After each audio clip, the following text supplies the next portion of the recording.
నేను ఈరోజు పెసరట్టు చేస్తున్నానండి. నేను ఈ గ్లాస్తోని ఒక 1 గ్లాస్ 1.5 గ్లాసు పెసరపప్పు వేస్తాను. ఎందుకంటే పెసలు నానే టైం లేదు నాకు, అందుకే నా దగ్గర ఎప్పుడు పొట్టు పెసరపప్పు ఉంటుంది, అదే వేస్తున్నాను.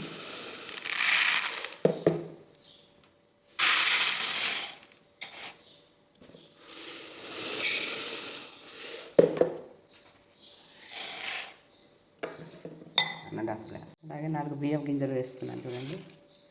చాలు, ఒక 1 గ్లాసు 1/4 గ్లాసు పెసరపప్పు, కొంచెం బియ్యం వేసాను. ఇది నానబెట్టేస్తాను. హాఫ్ అన్ అవర్లో నానిపోతుంది. ఇది మీరు ఎప్పుడు అట్టు చేసుకోవాలంటే పెసలు నానే టైం ఉండదు కాబట్టి దీనికి ఒక హాఫ్ అన్ అవర్ అయితే పొట్టు పెసరపప్పు తెచ్చుకొని రెడీగా పెట్టుకుంటే మీకు ఈజీ అవుతుంది టిఫిన్కి.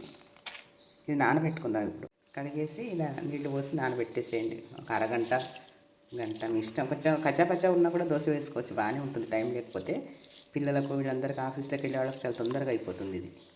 ఈ పెసరపప్పు నానేయండి. నేను మిక్సీలో వేస్తున్నాను, కొంచెమే ఉన్నాయని.